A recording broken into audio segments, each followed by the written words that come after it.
C'est une prison virtuelle. Un espace minuscule, oppressant, où chaque jour, on ne reçoit qu'une petite bouteille de lait. Mais le plus terrifiant ici, ce n'est ni la faim ni la douleur, c'est la solitude. Aucun gardien, aucun codétenu. Seulement une suite de jours d'enfermement, affichés en chiffres lumineux sur le mur grâce à un écran LED éblouissant. Pour Lisa, c'est le premier jour. Elle se met à faire du sport frénétiquement, comme pour repousser la folie. Le lendemain, tout se réinitialise, les mêmes objets, la même nourriture apparaissent à la même place. Au troisième jour, elle commence à ressentir un profond malaise. L'ennui est si insupportable qu'elle finit par imaginer une seconde version d'elle-même, un double avec qui parler. Mais elle le sait, si elle continue ainsi, elle va craquer. Au sixième jour, elle trouve enfin un moyen de rester saine d'esprit. Elle commence à utiliser le stylo qu'elle a trouvé pour écrire, encore et encore, tout ce qu'elle a appris depuis l'enfance. Elle remplit les murs de souvenirs, de formules, d'histoires. Quand elle n'a plus la force d'écrire, elle récite. Le temps passe. Le compteur affiche maintenant le 87e jour.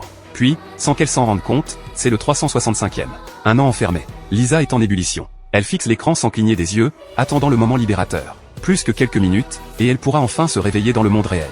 Soudain, une lumière rouge s'allume. Lisa est submergée par l'émotion, mais un détail vient briser cet espoir, le compteur est revenu à jour 1. C'est impossible. Un bug? Non. Le programme est bloqué en boucle. Prise de panique, elle se jette sur l'écran, le frappe de toutes ses forces, jusqu'à s'effondrer, épuisée. Le désespoir l'envahit. C'est alors qu'elle sent un léger courant d'air. D'où peut-il venir? Elle tourne la tête et remarque une faille, juste derrière le casier qu'elle avait frappé. Elle déchire le rideau poussiéreux, pousse une plaque métallique, et là, elle comprend tout. Elle ne se trouvait pas dans une simulation, mais dans un gigantesque entrepôt. Elle allume la lumière et reste figée de stupeur.